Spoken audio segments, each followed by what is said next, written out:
Madam Speaker, the issue is related. First, the leader of opposition has addressed the issue of brutality. After a by-election, the Honorable Mike Mawanda was declared a winner like today. The following day he was sworn in. Madam Speaker, as the head of this institution, can you get us to know when the Honorable Narukola will be sworn in? The Honorable Mawanda was sworn in 24 hours. He was here. Honorable members. Then second, if you allow, Madam Speaker, and you answer. Let me answer that one first. Let me answer that first. When a member wins, I wait for a gazette. When I get a gazette, that's when I swear in the member. So I'm waiting for a gazette. I need to hear from Electoral Commission before I do a gazette. And Honourable Speaker, we are actually dismayed that up to now the Electoral Commission has not gazetted the person that won the Kawempe North by-election. We did follow up with the Electoral Commission, and they told us that they're still sorting out internal issues. We don't know what that means, because in the past, as we are saying, it's been done in record time, because the Electoral Commission is now funked as official. After they declare a candidate, legally they are funked as official. They no longer have any responsibility. They can't say they're still sorting this out, they're still investigating this, or whatever the case might be. Maybe government, because government supervises the Electoral Commission, we'll follow up with and they tell us what has caused the delay. In the past, it would be done very quickly.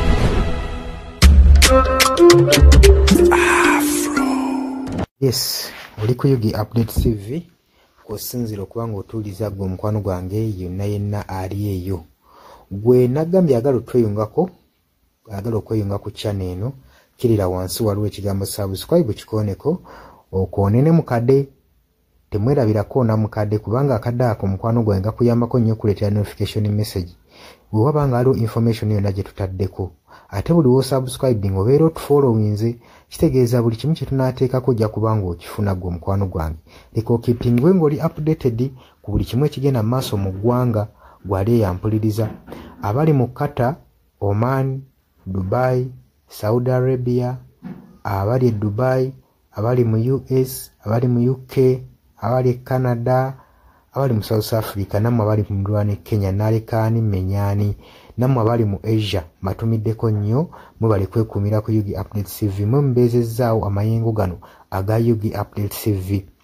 Mikwano gyange sola beebaza kinnoomu wabula nsazeewo nkozese lino eddoboozi ery'ewamu nsobole okubeebaza, mwebale kuyimirizaawo channel eno, mwebale mwabajja, naddala mwabajja mu comment section ne mukomentinga ne muteekako endowooza yammwe ne mutangaaza bannayuganda ku ki ekiteekeddwa ekituufu okukolebwa gwe okusinziira ku ndowooza yo. So muna abatajjangako mu comment section, mbakubiriza okujja mu comment section muteekeko ebirowoozo byammwe, mutangaaze eggwanga ku biki byaba bagenze mu bukyamu ne bikolebwa mu bukyamu eri bannayuganda. Dani ku Airlines e Kenya, naawe nkutumiddeko ennyo, naye jjangu mu comment section oteese, toteekako buteesi linnya lyo. Mujje mu comment section, mwe abasharinga, abalikinga, nammwe abasubscribinga, mwe muyimirizaawo amayengo ga channel eno. Enamba y'essimu gye mbateeredde awo eya nooti 726, nooti emu 67994. Eyo enamba ya WhatsApp eri mu kimyufu. Ye namba gy'ogenda oyita kuba gy'osobola okuyitako gwe omukwano gwange ayagala okulanga wamu naffe. Ng'alina bizinensi yo ng'ogyagala tugikulangire nga wandyetaazo gikulangira. Eyo namba gy'oba oyitako ku WhatsApp osobole okubanga naye bizinensi yo gikuba abantu tugikulangire gwe omukwano gwange ali eyo ampuliriza. Ne ngenda mu maaso n'okulabula abantu ku biki ebigenda mu maaso mu ggwanga, naddala ng'akalulu kano aka 2026 kayengedde. kati buli muntu alina kubeera vigilant, olina kubeera bulindaala oleme kutunda mwoyo gwo mukwano gwange. Waliwo abatunda emyoyo gyabwe olw'emitwalo gumu 15 sukaali. Gwe beera ng'omanyi akaseera we kanaatuuka akakuba ballot paper, beera nga manyi omuntu ng'omanyi omuntu ogw'ogenda okuwa, gw'ogenda ottiikinga, gwe gw'olaba asobola okukulaakulanya ekitundu kyo constituency yo, gw'olaba agenda otwala eggwanga mu maaso. Bannange tusibwa nnyo akatambaala mu mutwe mu biseera nga bino. Newankubadde obwavu babubalumizza mutya, totunda mwoyo gwo ku lw'akantu katono, wabula saasira ku ggwanga lyo, osaasire ne ku zadde lyo, osaasire ne ku future weenaabeera. Lowooza ku by'emu maaso.